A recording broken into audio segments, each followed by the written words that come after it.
Register new account? Oh no! Sign in?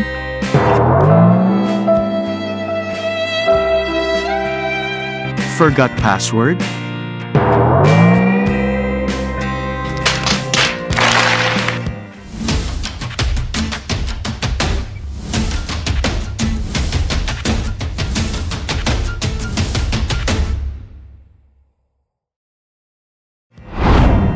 Okay, let's go. Una, ay puntahan ang website na ito syempre. Nilagay ko na rin ito sa link description, para pindutin mo na lang. Okay, at para makakuha tayo ng SRN number, ay pindutin ko lang itong sign up.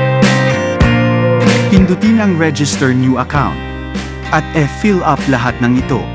First name, middle name, last name, active email address. Select gender, birthday. Password at confirm ito.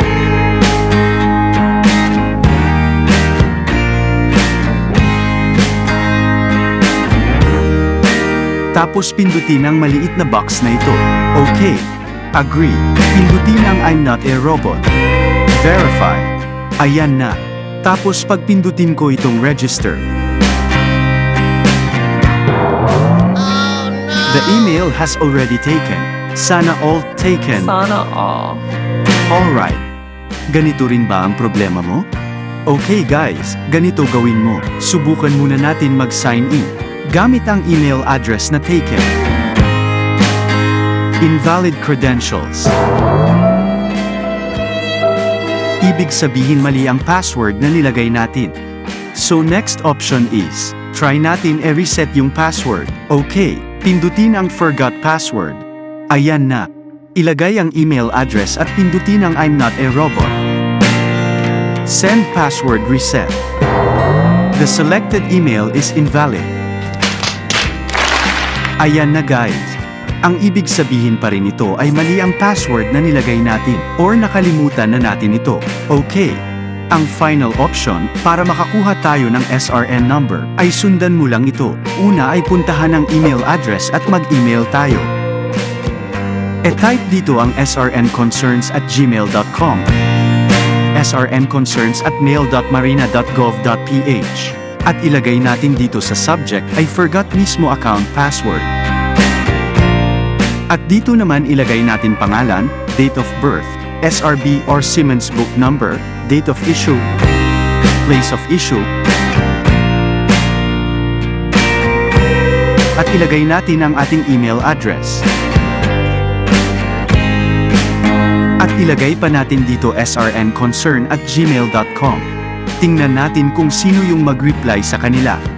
Don't worry guys, ilagay ko to sa link description below. Pagkatapos dito ay i-attach natin ang ating Siemens book front page at pindutin ang send. The next morning, Ito na guys. May reply na. Please send us a clear copy of SIRB or valid ID and letter request with a selfie holding it. Okay, tingnan muna natin kung sino ang nag-reply. Ang nag-reply ay si srnconcerns@mail.marina.gov.ph. At ngayon maggawa tayo ng letter request. Kung gusto nyo gayahin ang letter na ito, please comment below. Okay. Pindutin ang reply all. At ilagay natin dito please see attached.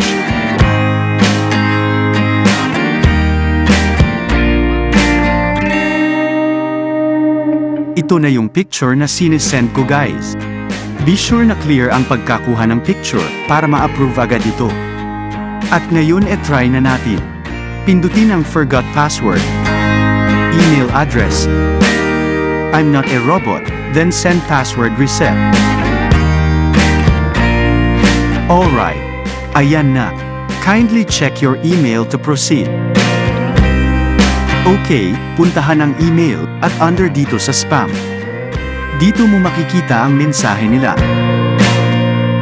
Okay, to reset your password, please visit the link below. Okay, kopyahin mo lang ito at search. Ayan na. Ilagay ang new password at e-confirm ito. Tapos pindutin ang reset password. Congrats! Successfully change. At ngayon pwede na tayo makapag-login. Ayan na. Oh, diba? Ito na yung SRN number. Alright. Hanggang sa muli. Maraming salamat po.